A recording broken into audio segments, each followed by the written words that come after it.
Champions league first leg second leg മത്സരങ്ങൾ കഴിയുമ്പോൾ ഏറ്റവും മികച്ച പെർഫോമൻസ് നടത്തി 10 ഔട്ട് ഓഫ് 10 10 റേറ്റിംഗ് നേടിയിട്ടുള്ള താരങ്ങൾ ആരൊക്കെയാണെന്നാണ് നമ്മൾ നോക്കാൻ പോകുന്നത്.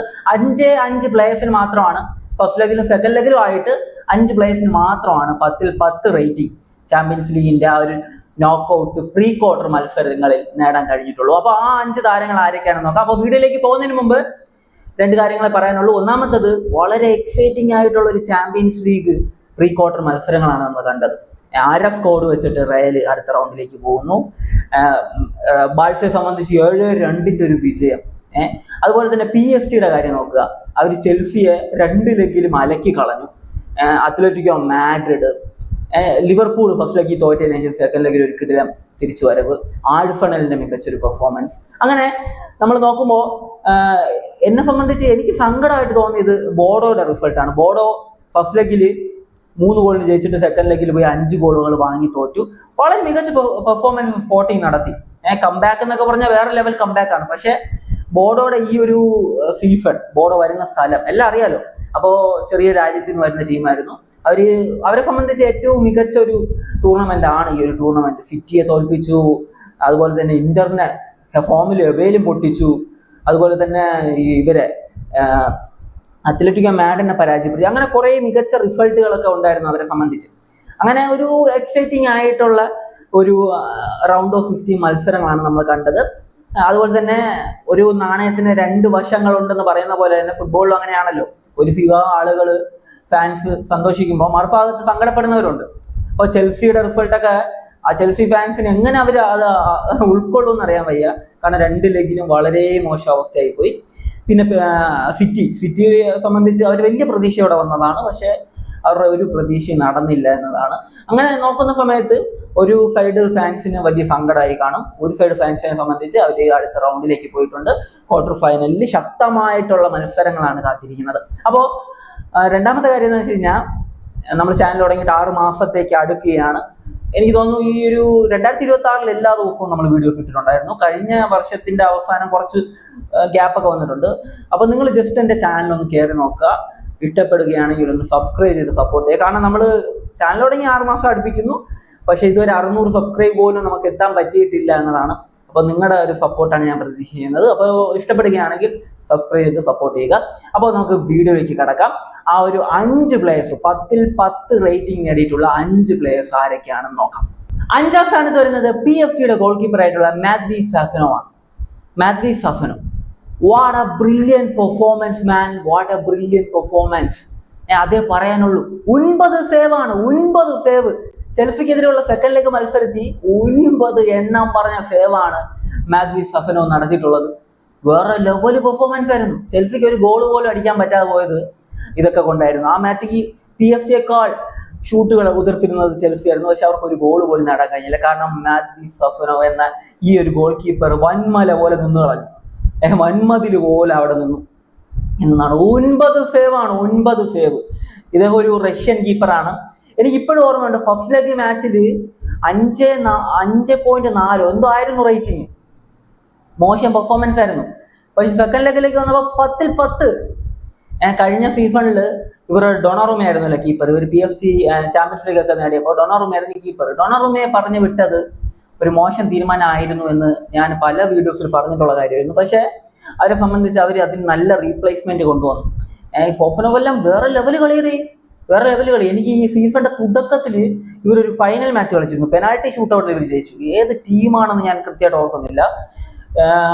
ആ ടീമിനെതിരെ പെനാൽറ്റി ഷൂട്ടൗട്ടിൽ ജയിക്കുന്ന സമയത്ത് 4 സേവ് ആണ് നടത്തിയിട്ടുള്ളത്. 4 സേവ്, എണ്ണം പറഞ്ഞ 4 സേവ് ആയിരുന്നു ആ പെനാൽറ്റി ഷൂട്ടൗട്ടിൽ സാഫനോ നടത്തിയിട്ടുള്ളത്. വേറെ ലെവൽ പെർഫോമൻസ് ആയിരുന്നു. അപ്പോൾ 4ാം സ്ഥാനത്തുള്ള പ്ലെയർ അത് വേറെ ആരുമല്ല, അർജന്റീനൻ താരമായിട്ടുള്ള ജൂലിയൻ ആൽവാരസ് ആണ്. അത്ലറ്റിക്കോ മാഡ്രിഡിന് വേണ്ടി ഫസ്റ്റ് ലെഗ് മാച്ചിൽ അത്ലറ്റിക്കോ മാഡ്രിഡ് 2-5 ടോട്ടൻഹാമിനെ ഫസ്റ്റ് ലെഗിൽ പരാജയപ്പെടുത്തി. ആ 2-5 അത്ലറ്റിക്കോ മാഡ്രിഡ് ജയിക്കുന്ന സമയത്ത് അതിൽ 2 ഗോളും 1 അസിസ്റ്റും ജൂലിയൻ ആൽവാരസിന്റെ വകയായിരുന്നു. 10 ആണ് താരത്തിന്റെ റേറ്റിംഗ്. ആ ഒരു മാച്ചിനെ കുറിച്ച് പറയുമ്പോൾ, സാധാരണ ജൂലിയൻ ആൽവാരസിന്റെ ഈ ഒരു സീസൺ അത്ര മികച്ച ഫോമിലൊന്നും അല്ല. പല മാച്ചിലും താരത്തിന് ഗോളൊന്നും അടിക്കാൻ പറ്റാത്ത സാഹചര്യമൊക്കെ നമ്മൾ കണ്ടിട്ടുണ്ടായിരുന്നു. പക്ഷെ മാർക്കറ്റിലെ ഏറ്റവും കൂടുതൽ ആളുകൾ, ഏറ്റവും കൂടുതൽ ടീമുകൾ ഇഷ്ടപ്പെടുന്ന ടീമിലേക്ക് കൊണ്ടുവരാൻ ആഗ്രഹിക്കുന്ന ട്രാൻസ്ഫർ മാർക്കറ്റിൽ വളരെ കോമ്പറ്റീഷൻ ഉള്ള ഒരു സെന്റർ ഫോർവേഡാണ്. നമ്മൾക്ക് പല വീഡിയോയിൽ പറഞ്ഞിട്ടുണ്ട് 4 വമ്പൻ ടീമുകൾ, ഇത് ആഴ്സണൽ, അതുപോലെ തന്നെ ചെൽസി, പിന്നെ PSG, ബാഴ്സലോണ, ഈ 4 വമ്പൻ ടീമുകളുടെയും ടാർഗറ്റാണ് ജൂലിയൻ ആൽവാരസ് എന്ന് പറയുന്ന താരം. അപ്പോൾ ജൂലിയൻ ആൽവാരസിന്റെ ഈ ഒരു മാച്ചിലെ പെർഫോമൻസ് 2 ഗോളും 1 അസിസ്റ്റും 10ൽ 10 റേറ്റിംഗിന്റെ പെർഫോമൻസ് ആയിരുന്നു. ഫസ്റ്റ് ലെഗിൽ ടോട്ടൻഹാമിനെതിരെ 2-5 ജയിച്ച മത്സരത്തിലായിരുന്നു അത്ലറ്റിക്കോ മാഡ്രിഡ്. അപ്പോൾ 3-ാം സ്ഥാനത്ത് ഉള്ള പ്ലെയർ മൈക്കിൾ ഒലിസെയാണ്, ഫ്രഞ്ച് താരം, ബയേൺ മ്യൂണിക്കിന്റെ. ഫസ്റ്റ് ലെഗ് മാച്ചിൽ അറ്റ്ലാന്റയെ 1-6 പരാജയപ്പെടുത്തുമ്പോൾ ആ മാച്ചിൽ ബ്രില്യൻ പെർഫോമൻസ് ആണ് താരം നടത്തിയിട്ടുള്ളത്. വേറെ ലെവൽ പെർഫോമൻസ്, 2 ഗോളും 1 അസിസ്റ്റും, തകർപ്പൻ പെർഫോമൻസ്. ഞാൻ ഈ ഒരു പ്ലെയറിനെ കുറിച്ച് തന്നെ ഒരു വീഡിയോ ചെയ്യേണ്ടി വരും, കാരണം അത്രയും ബ്രില്യൻ്റ് ആയിട്ടുള്ള പ്ലെയർ ആണ്, അണ്ടർ റേറ്റഡ് ആണ്. കഴിഞ്ഞ സീസണിൽ ടോപ്പ് പെർഫോമൻസ് ആയിരുന്നു, ഈ സീസണിൽ അത് തന്നെയാണ് നടത്തിക്കൊണ്ടിരിക്കുന്നത്. വേറെ ലെവലിലാണ് കാര്യങ്ങൾ മൈക്കൽ ഒലിസെ കൊണ്ടുപോകുന്നത്. ഫ്രാൻസിനെ സംബന്ധിച്ച് അവരുടെ ഫസ്റ്റ് ചോയ്സ് റൈറ്റ് വിങ്ങർ അത് മൈക്കൽ ഒലിസ ആയിരിക്കണം എന്നതാണ് എനിക്ക് പറയാനുള്ളത്. വേറെ ആരെയും എടുത്ത് വെക്കേണ്ട ആവശ്യമില്ല. മൈക്കൽ ഒലിസയുടെ ആ ഒരു പെർഫോമൻസ് അത്രയും ടോപ്പാണ്. അദ്ദേഹം ആ ഒരു അറ്റ്ലാന്റയ്ക്കെതിരെ ഫസ്റ്റ് ലെഗിൽ 2 ഗോളും 1 അസിസ്റ്റുമായിട്ട് 10ൽ 10 റേറ്റിംഗ് സ്വന്തമാക്കി. സെക്കൻഡ് ലെഗ് കളിക്കാൻ പറ്റിയില്ല, സസ്പെൻഷൻ കാരണം. ഇല്ലെങ്കിൽ ആ മാച്ചിനും ഒരു കിടിലൻ പെർഫോമൻസ് നമുക്ക് കാണാൻ കഴിയുമായിരുന്നു. ഇനി 2-ാം സ്ഥാനത്തുള്ള പ്ലെയർ അത് വേറെ ആരുമല്ല, ഫെഡറിക്കോ വാൽവർദെയാണ്, റയൽ മാഡ്രിഡ് മാഞ്ചസ്റ്റർ സിറ്റി മത്സരം ബെർണബ്യൂവിൽ ഫസ്റ്റ് ലെഗ് നടക്കുമ്പോൾ ഞാൻ ഉൾപ്പെടെ എല്ലാവരും പ്രെഡിക്റ്റ് ചെയ്തിരുന്നത് റയൽ മാഡ്രിഡിനേക്കാൾ കൂടുതൽ സാധ്യത സിറ്റിക്കെന്നാണ്. കാരണം എന്താ വെച്ച് കഴിഞ്ഞാൽ സിറ്റിയുടെ സ്ക്വാഡിൽ വലിയ ഇഞ്ചുറി പ്രശ്നങ്ങളോ കാര്യങ്ങളൊന്നുമില്ല. അതേസമയം റയലിന്റെ സ്ക്വാഡിലേക്ക് വരുമ്പോൾ അവിടെ പകുതി സ്ക്വാഡേ ഉള്ളവർക്ക്, പകുതി പ്ലേയേഴ്സിന് ഇഞ്ചുറി ആയിരുന്നു. അപ്പൊ അങ്ങനത്തെ ഒരു സിറ്റുവേഷനിൽ സിറ്റിക്ക് കൂടുതൽ ഡോമിനേറ്റ് ചെയ്ത് കളിക്കാൻ പറ്റുമെന്ന് നമ്മൾ വിചാരിച്ചു. പക്ഷേ ഫെഡറിക്കോ വാൽവർദെക്ക് മുന്നിൽ സിറ്റി തകർന്നടിഞ്ഞു. ഹാട്രിക് ആയിരുന്നു ഫെഡറിക്കോ വാൽവർദെ നേടിയത്. അതും ആ 3 ഗോളും കിടിലൻ ഗോളുകളായിരുന്നു. ആ ഒരു ഫസ്റ്റത്തെ ഗോൾ നോക്കിക്കഴിഞ്ഞാൽ ഫസ്റ്റ് ടച്ചിൽ തന്നെ ആ ഒരു ഡിഫൻഡറിനെ ബീറ്റ് ചെയ്യുന്നു, സെക്കൻഡ് ടച്ചിൽ ആ ഒരു കീപ്പറിനെ ബീറ്റ് ചെയ്യുന്നു, അതിനുശേഷം ഗോളാക്കുകയാണ്. ആ 3 ഗോളിന്റെയും ഫസ്റ്റ് ടച്ചുകൾ വേറെ ലെവലാണ്. 3-ാമത്തെ ഗോളിന്റെ ആ ഒരു ഫസ്റ്റ് ടച്ചിൽ തന്നെ ആ ഒരു ഡിഫൻഡറിന്റെ മേളിൽ കൂടെ ബോൾ എടുത്തതിന് ശേഷം ഒരു കിടിലൻ ഫിനിഷ്. 2-ാമത്തെ ഗോളിലേക്ക് വരുമ്പോൾ ഫസ്റ്റ് ടച്ചിൽ തന്നെ അടിക്കാൻ പാകത്തിന് ബോൾ ആക്കി വെച്ചിട്ട് പിന്നെ ഒരു കിടിലൻ ഷൂട്ടായിരുന്നു. അപ്പൊ അങ്ങനെ കിടിലൻ പെർഫോമൻസ് നടത്തി 10ൽ 10 റേറ്റിംഗ് നേടി ആ ഒരു മാച്ച് തകർപ്പൻ പെർഫോമൻസ് നടത്തി ജയിച്ചു. ഫെഡറിക്കോ വാൽവർദെയുടെ ആ ഒരു ബ്രില്യൻ പെർഫോമൻസ് ആണ് സത്യം പറഞ്ഞു കഴിഞ്ഞാൽ മാഞ്ചസ്റ്റർ സിറ്റിയെ പരാജയപ്പെടുത്തി അടുത്ത റൗണ്ടിലേക്ക് പോകാൻ യഥാർത്ഥത്തിൽ റയലിനെ സഹായിച്ചിട്ടുള്ളത്. കാരണം ആ ഒരു മാച്ചിൽ ഒരു സമനിലയാണെന്ന് വിചാരിക്കുക. സെക്കൻഡ് ലെഗിലേക്ക് പോകുമ്പോൾ ഇത്രയും ടൈറ്റ് ആയിട്ട് കളിക്കേണ്ട ആവശ്യമില്ല. സിറ്റിയുടെ ഹോമിലാണല്ലോ, സിറ്റി അനായാസം ജയിച്ചേനെ. പക്ഷെ ഈ ഒരു first leg match brilliant performance ആയിരുന്നു നടത്തിയിരുന്നത്. ഫെഡറിക്കോ വാൽവർദെയുടെ പെർഫോമൻസിൽ മൊത്തത്തിൽ സിറ്റി അങ്ങ് ഉരുകി തീർന്നു പോയി.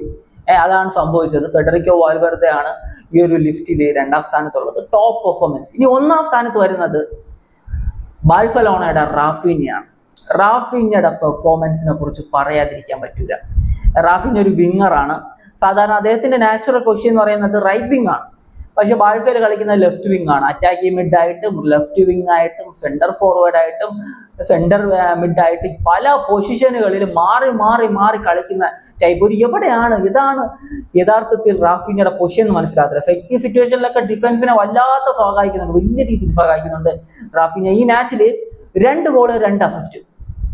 ബാഴ്സലോണ 2-7 ന്യൂകാസ്റ്റൽ യുണൈറ്റഡിനെ ഹോം മാച്ചിൽ തോൽപ്പിച്ചത് സെക്കൻഡ് ലെഗ് മാച്ചിൽ. അതിൽ 4 ഗോൾ കോൺട്രിബ്യൂഷൻ. ഈ ലിസ്റ്റിൽ നമ്മൾ എടുത്തിട്ടുള്ള പ്ലേയേഴ്സിൽ ഏറ്റവും കൂടുതൽ ഗോൾ കോൺട്രിബ്യൂഷൻ ഉണ്ടായിരുന്നത് റാഫീഞ്ഞയ്ക്കായിരുന്നു, 4 ഗോൾ കോൺട്രിബ്യൂഷൻസ്. അപ്പൊ അതാണ് അദ്ദേഹത്തെ 1-ാം സ്ഥാനത്ത് വെക്കാനുള്ള ഒരു കാരണം, അല്ലാതെ മറ്റു ഫാനിസം കാര്യമൊന്നും അല്ല കേട്ടോ. അപ്പോൾ റാഫീഞ്ഞയുടെ ഒരു ബ്രില്യൻ പെർഫോമൻസ് നമുക്ക് കാണാൻ കഴിഞ്ഞു.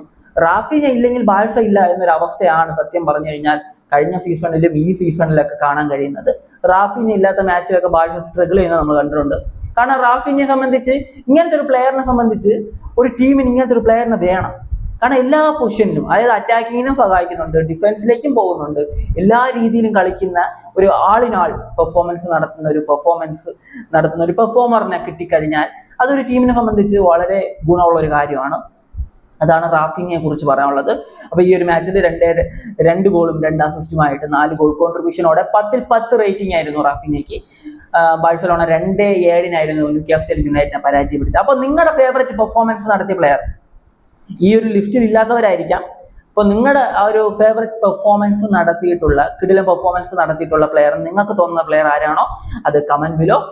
ഒപ്പം ഞാൻ ആദ്യം പറഞ്ഞതുപോലെ നിങ്ങൾക്ക് ഇഷ്ടപ്പെടുകയാണെങ്കിൽ ചാനൽ ഒന്ന് കയറി നോക്കിയിട്ട് ഇഷ്ടപ്പെടുകയാണെങ്കിൽ സബ്സ്ക്രൈബ് ചെയ്ത് സപ്പോർട്ട് ചെയ്യുക. മറ്റൊരു വീഡിയോ കാണുന്നതായിരിക്കും. ബൈ ബൈ വിത്ത് ഫുഡേൽ.